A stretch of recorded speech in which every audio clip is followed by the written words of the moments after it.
समाज में कुछ ऐसे लोग होते हैं कि अपने व्यक्तिगत स्वार्थ के लिए वो किस स्तर तक गिर जाएंगे इसका आप अनुमान नहीं लगा सकते। वो लोग सामाजिक सौहार्द खराब करने के लिए इतनी घटिया बयानबाजी करते हैं कि सामाजिक सौहार्द खराब हो और हमारी राजनीति चमके और हमारा स्वार्थ सिद्ध हो जाए। हम बात कर रहे हैं भरत तिवारी इनकाउंटर केस के संबंध में। जैसे बिहार में जीतन राम मांझी जो सरकार के सहयोगी दल भी हैं, किस प्रकार की घटिया बयानबाजी किया था आप लोगों ने सुना था। उन्होंने कहा था भरत तिवारी को ये आदतन क्राइम करते हैं। मुख्यमंत्री ने जो किया सही किया। और इसी प्रकार के उत्तर प्रदेश में भी लोग हैं, चंद्रशेखर रावत इत्यादि जैसे तमाम लोग हैं, और भी तमाम राज्यों में कुछ तथाकथित एक इस तरह के गिने चुने लोग भी हैं। वो केवल सामाजिक सौहार्द खराब करते हैं और सामाजिक सौहार्द खराब करके उनका स्वार्थ सिद्ध हो जाता है। जो उनको चाहिए कुछ थोड़ा पैसा और कुछ रुतबा वो उनको हासिल हो जाता है। लेकिन ऐसे लोग हमारे देश में कभी बड़े स्तर की राजनीति नहीं कर पाए हैं, इसका प्रमाण है। लेकिन इनके विपरीत बहुत सारे लोग हमारे देश में ऐसे भी हैं कि जो सामाजिक सौहार्द को अच्छा बनाते हैं। उनमें कुछ नाम ऐसे हैं कि आप लोग सोचेंगे कि आप लोग उम्मीद नहीं करेंगे कि ऐसे लोग भी इस तरह की बात कर सकते हैं। हम बात कर रहे हैं असदुद्दीन ओवैसी जी की, और बिहार सरकार के सहयोगी दल भी हैं और केंद्रीय मंत्री भी हैं चिराग पासवान जी की। दोस्तों नमस्कार, हमारा नाम योगेश शुक्ला है और आप इस समय स्पष्ट संदेश देख रहे हैं। दोस्तों इस समय आप लोग देख रहे हैं कि देश में कुछ बहुत तथाकथित लोग हैं। वो बड़े नेता भी कुछ हैं, कुछ बहुत छोटे भैया टुटपुंजी लोग भी हैं, जो लोग सोचते हैं कि सोशल मीडिया में सुर्खियां मिल जाएंगी और एक कुछ क्षेत्र के समाज के हम नेता बन जाएंगे और हमारा स्वार्थ सिद्ध हो जाएगा। केवल उनका इतना ही मकसद होता है, जबकि उनके विपरीत हजारों लाखों करोड़ लोग देश के सौहार्द को बनाने में अपना योगदान देते हैं। जिस प्रकार आप इस समय देख रहे हैं कि भरत तिवारी के पक्ष में पूरा बिहार खड़ा हुआ है। कुछ तथाकथित लोगों 2-4% लोगों को छोड़ दीजिए, वहाँ सभी समुदाय सभी जाति के लोग भरत तिवारी के पक्ष में उसको न्याय दिलाने के लिए आगे आ रहे हैं। बढ़ चढ़कर लोग भरत तिवारी के गांव जा रहे हैं और उनके परिवार में भरोसा भी दिवा रहे हैं। इसी कड़ी में आपको आगे बता दें कि अभी शुक्रवार के दिन बिहार प्रदेश के जो इस समय काफ़ी अपने आचरणों के द्वारा काफ़ी सुर्खियां बटोर रहे हैं और उभरते हुए नेता हैं बिहार प्रदेश के, हम बात कर रहे हैं चिराग पासवान जी, जो बिहार सरकार में भी सहयोगी दल, उनकी पार्टी सहयोगी दल है और केंद्र में वो खुद केंद्रीय मंत्री भी हैं। और बता दें उनके पिताजी रामविलास पासवान जी जो थे, उनका भी नेचर, वो भी कभी सामाजिक सौहार्द खराब नहीं करते थे। एक बार कांग्रेस पार्टी से उनका गठबंधन बता दें, वाकई हम बता दें, खुद हमारी उनसे मुलाकात हुई थी। कांग्रेस पार्टी से उनका गठबंधन था, हमारे क्षेत्र में आए थे प्रचार प्रसार के लिए उत्तर प्रदेश में। और जब हमारा उनसे परिचय हुआ, हम लोगों ने परिचय बताया कि हम शुक्ला हैं, उन्होंने खुद भी अपने पीए से परिचय करवाया ताकि हमारे जो पीए हैं ये भी शुक्ला ही हैं। अब आप समझ सकते हैं हम बात कर रहे हैं कम से कम ये 25-30 वर्ष पहले की बात कर रहे हैं लगभग। उनके जो सहयोगी थे, उनके सलाहकार थे, एक ब्राह्मण थे, शुक्ला जी थे। तो सभी समाज को लेकर साथ उनके पिताजी भी चलते थे। उन्हीं के कदमों पे आगे चलते हुए चिराग पासवान जी भी अपने पिता के जो उनके बताए रास्ते पे उसी प्रकार वो भी चल रहे हैं। आगे बता दें कि कोई ब्राह्मण समाज का बड़ा नेता वहाँ प्रदेश के पहुंचे, जैसे पीके इत्यादि, प्रशांत किशोर जी इत्यादि, लेकिन और कोई बड़े सांसद मंत्री नहीं पहुंचे।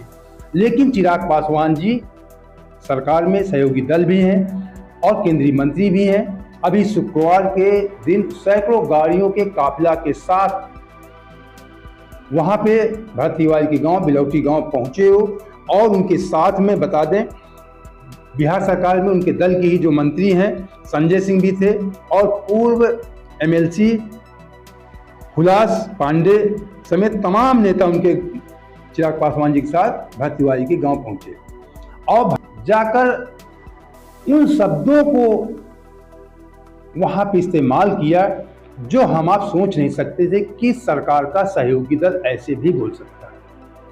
देखिए, इसके एक हफ्ता पहले आपको बता दें, अभी चिराग पासवान जी की जो उनके वीडियो में प्राप्त, वो भी आपको दिखाते हैं।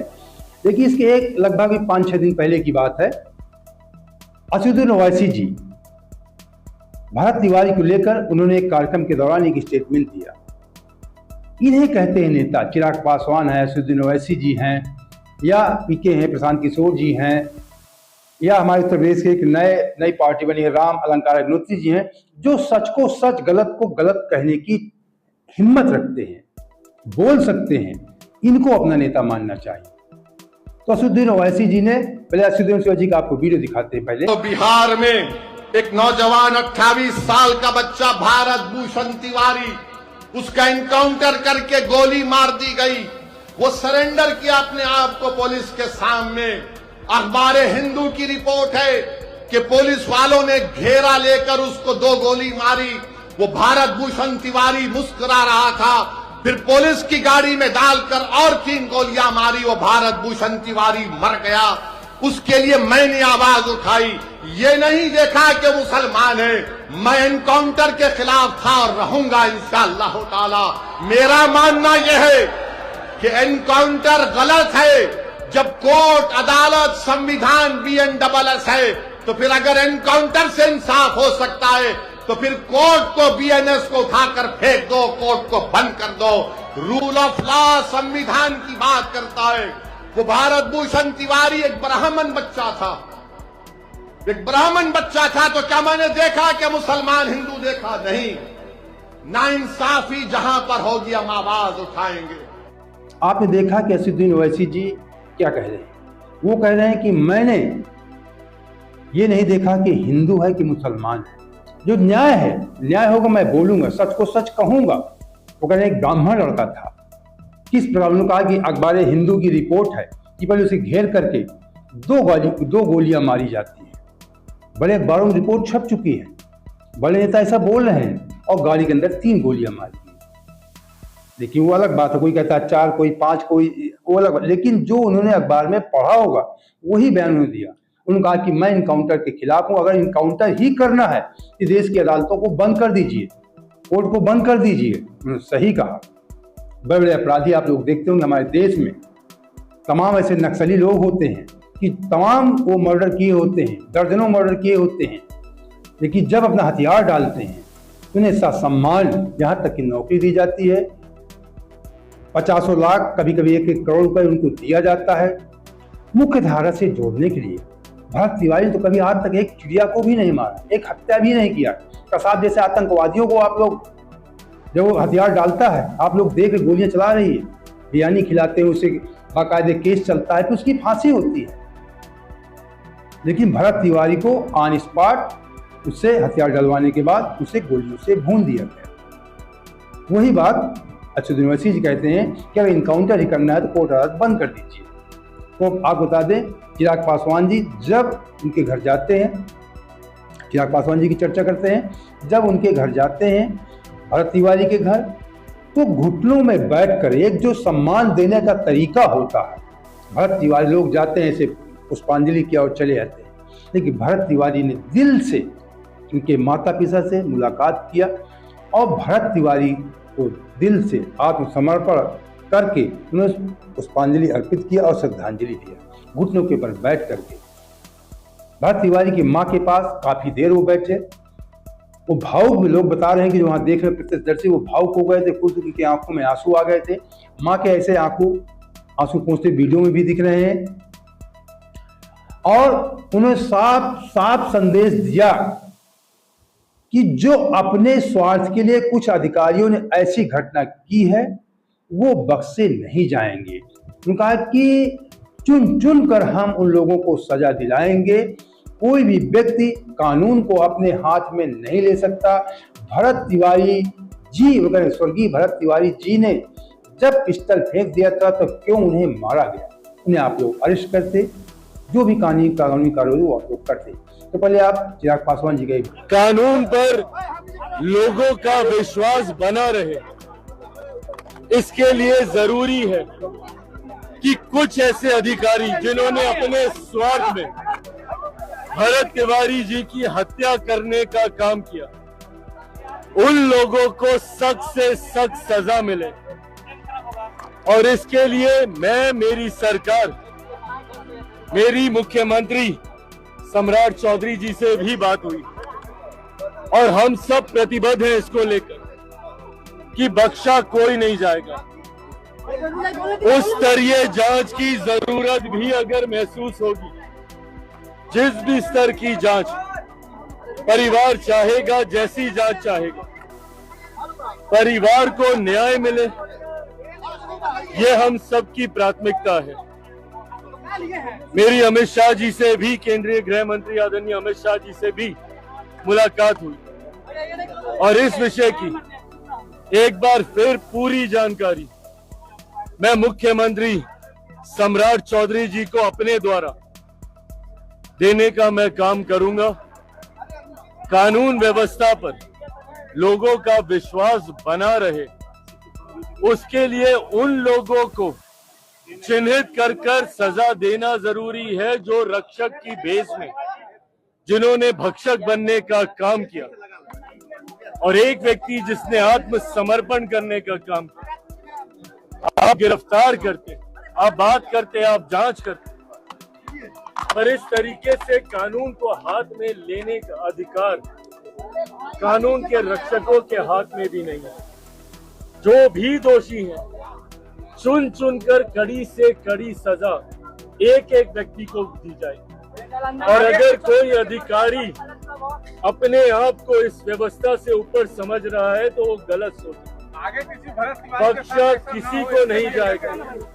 आप बता दें, चिराग पासवान जी ने भरत तिवारी की मौत को लेकर प्रशासन के कुछ अधिकारियों पर जिस प्रकार के आरोप लगाए हैं वो बहुत ही गंभीर आरोप हैं, बेहद गंभीर हैं। उन्होंने कहा कि जांच में कोई अधिकारी अगर दोषी पाया जाता है तो उससे कड़ी से कड़ी सजा मिलेगी। कोई भी अधिकारी अपने आप को व्यवस्था से ऊपर न सके, वो सख्त लहजे में संदेश दिया। ये भी कहा कि परिवार जिस प्रकार की जांच चाहेगा उस प्रकार की हम जांच करवाएंगे, हम भरोसा देकर जाते हैं। उन्होंने कहा कि यदि कोई कानून को अपने हाथ में लेता है तो बख्शा नहीं जाएगा। कानून का राज, इनको अगर सजा मिलेगी तभी कानून का राज कायम होगा, लोगों के प्रति, कानून के प्रति लोगों का विश्वास बढ़ेगा। उन्होंने कहा कि सजा दिलवाएंगे ही दिलवाएंगे, तभी लोगों का विश्वास कानून के प्रति बढ़ेगा। उन्होंने कहा कि किसी भी व्यक्ति, चाहे वह अधिकारी ही क्यों ना हो, कानून से ऊपर नहीं जा सकता है। उन्होंने कहा कि यदि भरत तिवारी ने आत्मसमर्पण किया था तो पुलिस को उसे गिरफ्तार कर कानूनी प्रक्रिया के तहत कार्रवाई करनी चाहिए थी। किसी भी परिस्थिति में कानून को अपने हाथ में लेने का अधिकार किसी को नहीं है। उन्होंने कहा कि पीड़ित परिवार जिस स्तर की जांच चाहेगा उस तरह से जांच होगी, उसे सुनिश्चित करने का प्रयास किया जाएगा ताकि परिवार को न्याय मिल सके। उन्होंने कहा कि हम सीएम सम्राट चौधरी से मिलकर आए। उन्होंने कहा कि अभी एक दिन पहले मैंने अमित शाह जी से भी इस संबंध में बात किया था। अमित शाह जी से जिन्होंने बात किया था, उनकी सोशल मीडिया पे उन्होंने अपने ट्विटर अकाउंट पे पोस्ट भी डाला था उनसे मिलते हुए। उन्होंने कहा था कि मैं भरत तिवारी केस के संबंध में गृह मंत्री अमित शाह जी को बताया हूं, लेकिन फिर आज मैं यहाँ के जो हालात देखने के बाद फिर मुख्यमंत्री जी से जाके मुलाकात करूँ, सम्राट चौधरी से मुलाकात करूँगा और अमित शाह जी को फिर से जाके सारी स्थिति के बारे में जानकारी दूंगा। हुआ है, इस तरह घूम रहे हैं, गिरफ्तार नहीं किया जा रहा है। हमारे ग्रामीणों को FIR हुआ है, उन लोगों को माफ किया जाए। वो लोग निर्दोष हैं, हमारे बेटा निर्दोष है। मुझे CBI को जांच होना चाहिए, हमको यही का नाम है। हमारे ऊपर जो भी है ये तो रहे हैं। और प्रधानमंत्री जी से, अमित शाह जी से जो हमको CBI से जांच कराया जाए। CBI जांच की मांग क्या की हो रही है? जबरिया के विस्थापितों का क्या हो रहा है जांच की मांग? चिराग जी आप लोग भाई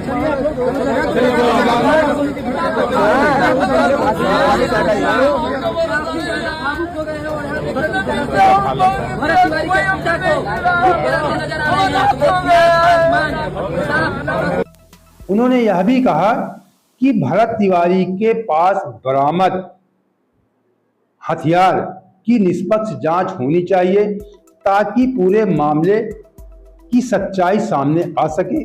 चिराग पासवान इस बयान के बाद मामला और अधिक राजनीतिक और चर्चा का विषय बन गया है। जब वो परिवार के पक्ष में बोला अपनी ही सत्ता के खिलाफ, वो सत्ता में उनके मंत्री शामिल है, उनके लोग, उनके विधायक अपनी सत्ता के खिलाफ आवाज उठा रहे हैं, तो ऐसे लोग नेक ही कहे जाएंगे, गलत नहीं कहेंगे। वो सामाजिक सौहार्द को अच्छा बनाना चाहते हैं, सामाजिक सौहार्द खराब नहीं करना चाहते हैं। जनता की आवाज को सुना, उन्होंने महसूस किया होगा, तभी ऐसी बयानबाजी कर रहे हैं कि कोई अधिकारी अपने आप को व्यवस्था से ऊपर न समझे।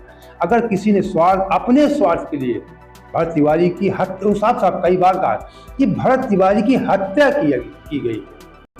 अब भरत तिवारी काउंटर को लेकर विपक्ष लगातार सरकार पे सवाल उठा रहा है, लेकिन विपक्ष भी कहीं ना कहीं आप लोग देख रहे होंगे कि दिखावा कर रहा है गंभीरता से। जो विपक्ष के बड़े नेता हैं, राहुल गांधी, प्रियंका गांधी इत्यादि, तेजस्वी इत्यादि लोग अभी तक भरत तिवारी के गांव नहीं गए। उनकी क्या मानसिकता है, हो सकता है उसी कड़ी में आते हों जो अभी हमने शुरू में चर्चा किया है। जातिवादी राजनीति करने की मानसिकता में आते हों। जो भी कोई भी मामला हो सकता है, क्यों नहीं गया है, आने वाले समय में जा भी सकते हैं, देखा जाएगा। तो अब सत्ता में सहयोगी दल अगर सवाल उठा रहे हैं तो ये मामला बेहद गंभीर हो गया है।